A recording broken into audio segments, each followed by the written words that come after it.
E aí, galerinha do sétimo ano, tudo bem com vocês? Nossa, gente, cada dia que passa eu sinto mais saudade, mais vontade de estar aí pertinho, mas tudo isso vai passar e em breve estaremos juntos com certeza. E essa aula de hoje nós vamos utilizá-la para a parte 1 da nossa revisão, tá? Porque amanhã eu irei postar a parte 2.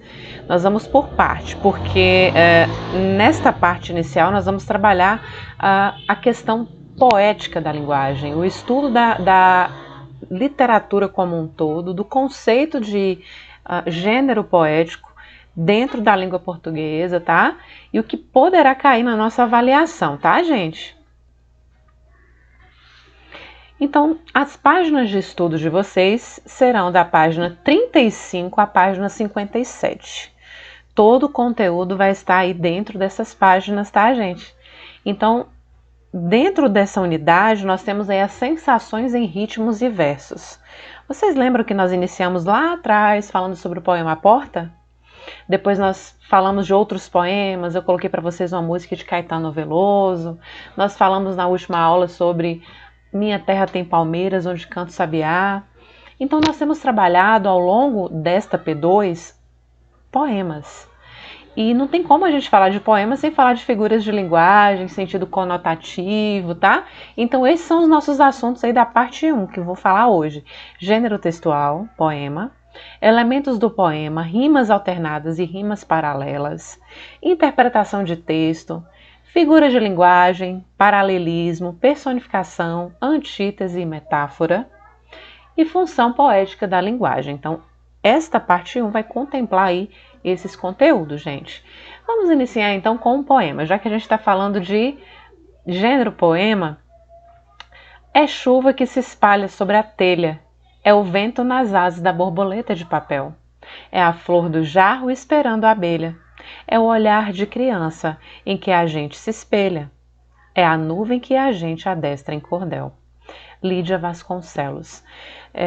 Só foi para a gente abrir com essa linda nuvem, por mais distantes que estejamos aí, nós estamos pertinho, tá? Assim como as nuvens no céu, assim como o sol brilha. Olha só as metáforas aí presentes, eu quero estar bem pertinho de vocês, tá? E qualquer dúvida vocês podem me contactar que eu vou estar aqui à disposição, tá, meus amores? Então, ó, versos, estrofes e rimas. Vem cá, dentro de um poema eu tenho versos, eu tenho estrofes e eu tenho rimas. E o que são esses elementos aí? Eles fazem parte de quê, tia Ellen? O verso diz respeito a uma linha do poema, gente. É aquela linha, aquela frase. Minha terra tem palmeiras, onde canta o sabiá. Então eu tenho aquela linha ali que é referente a uma parte da minha expressão dentro do poema.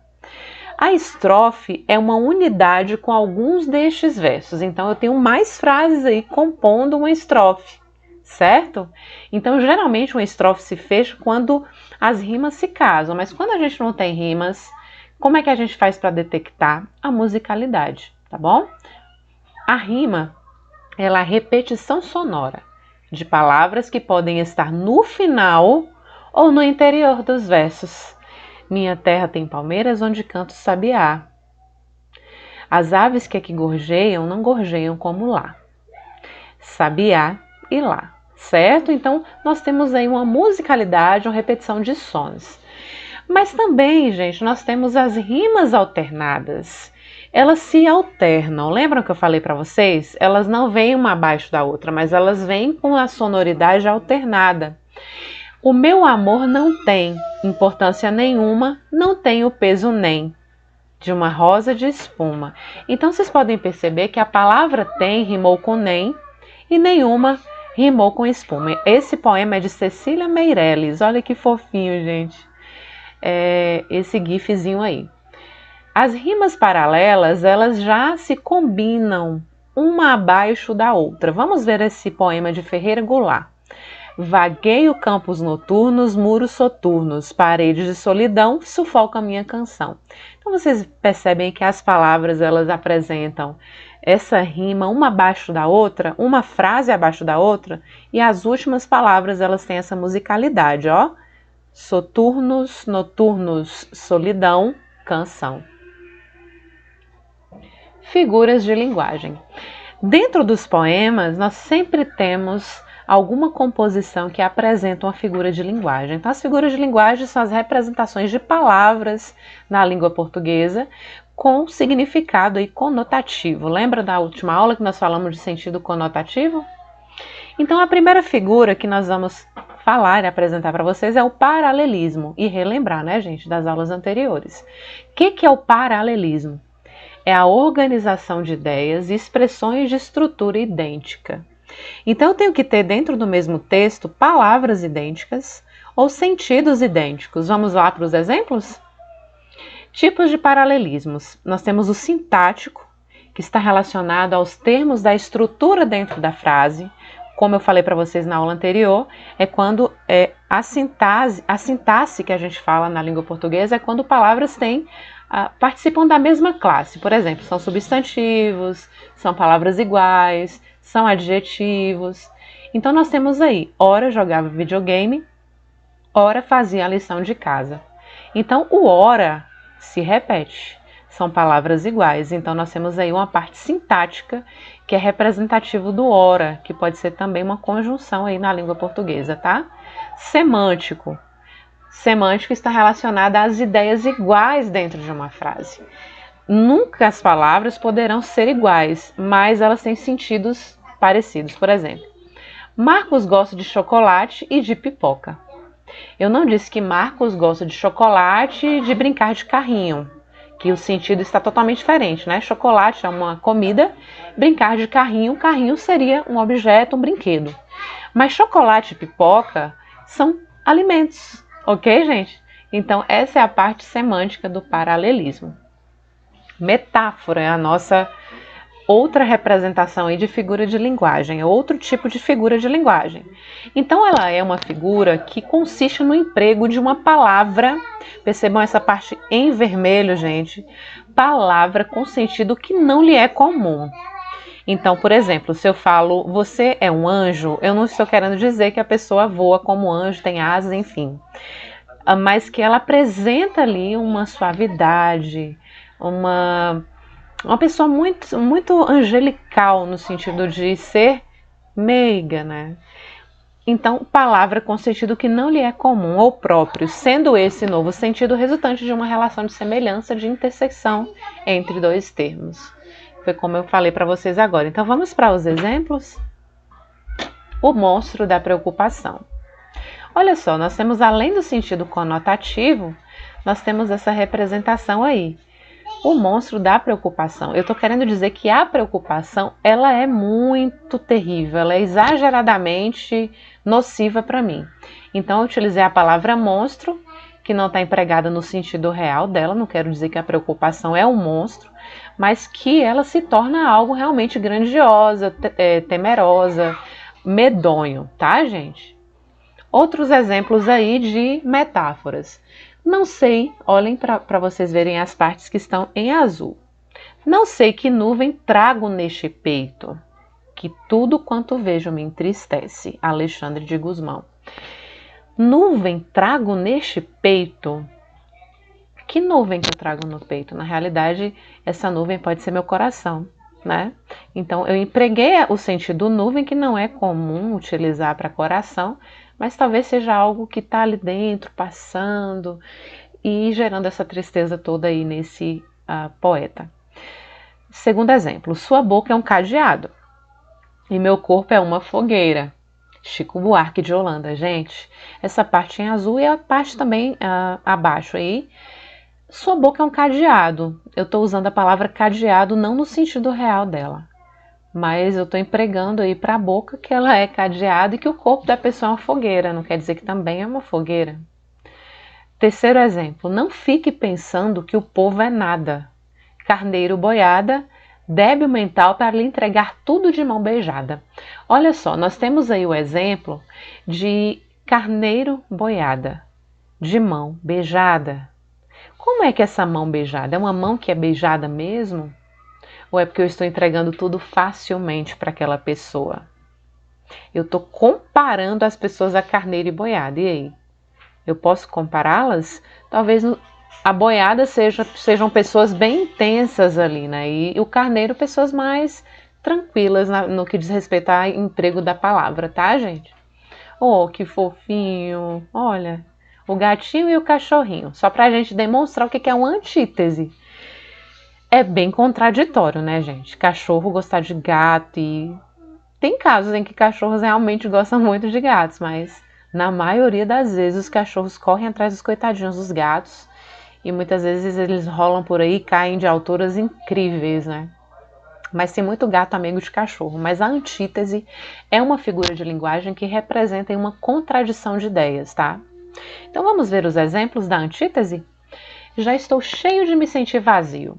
Meu corpo é quente, estou sentindo frio. Nossa, que contradição, hein, gente? Renato Russo, ele mostrou essa contradição ao representar o cheio e o vazio, o quente e o frio, dentro da mesma frase.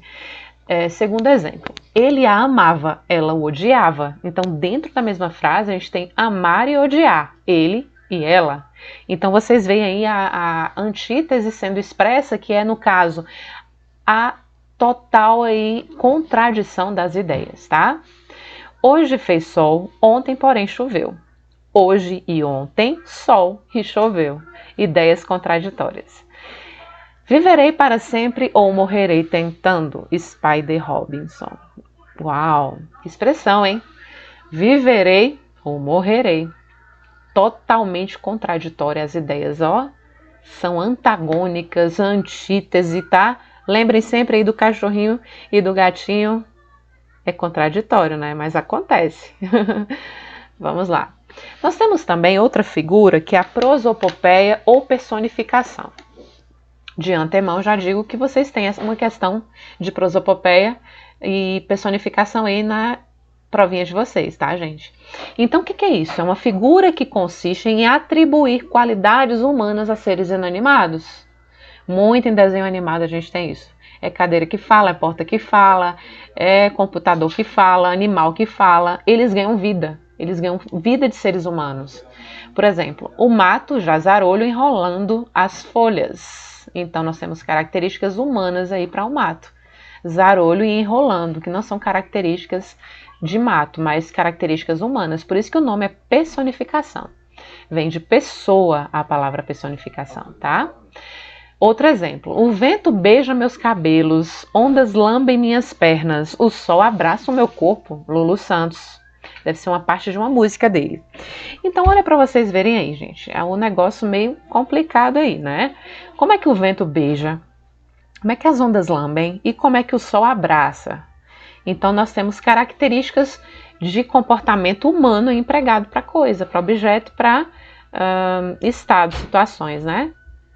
Vamos lá. Outro exemplo de personificação nós vimos no livro de vocês, que é o poema Porta. Eu abro devagarinho para passar o menininho. Porta abre. Ela tem todo esse cuidado que o poema fala. Ela fala que abre de sopetão, né? Então nós temos aí algumas características que não são pertencentes à Porta, porque Porta é inanimada, gente. Ela não tem vida. E ela ganha vida quando eu atribuo a ela a prosopopeia ou personificação. Então, a função poética da linguagem, ela tem essa curiosidade. Ela utiliza-se de figuras de linguagem para trazer mais alegria, mais contentamento para as pessoas quando leem os poemas, né? Então, tem características bem importantes que eu queria colocar com vocês aí, para vocês. Preocupação com a mensagem e a forma como é transmitida. Ela se preocupa muito com a mensagem. Tem sua mensagem mais exagerada, que gera uma expressividade, que a pessoa vai ficar ali toda rodeando de coraçõezinhos, né? Ploc, ploc. Palavras usadas em sentido conotativo ou figurado. Então, na maioria das vezes, o sentido é figurado, tá, gente? Sentido conotativo. E utilização que eu falei para vocês de figuras de linguagem. Calma, Ellen. Gente, se vocês tiverem alguma dúvida relacionada a essa primeira parte da nossa revisão, me chamem no PV que com o maior prazer eu vou tirar as dúvidas de vocês, tá, gente? E eu espero que vocês façam uma ótima prova e que vocês assistam o vídeo novamente, para que vocês possam realmente ouvir cada detalhe, para que vocês possam tirar essas dúvidas aí, galerinha. Que animal é esse? Que animal que vocês estão vendo aí, hein? A mente da gente engana, né? Pois eu digo para vocês que esse animal já foi apresentado. 10 segundos. E aí? 3, 2, 1. Se você descobriu que animal é esse, coloque na descrição do vídeo. Vamos lá, gente. Pessoas grandes são aquelas que lutam por ideais. Tenham uma ótima prova. Nós estamos aqui para lutar por nossos ideais. Espero que tenham gostado do nosso vídeo, da nossa aulinha de revisão. E estou à disposição, tá, gente? Para tirar todas as dúvidas de vocês. Repitam, olhem as atividades anteriores, repitam os vídeos e assim vocês vão estar tirando todas as dúvidas. Um grande beijo e muitas saudades que estou de vocês.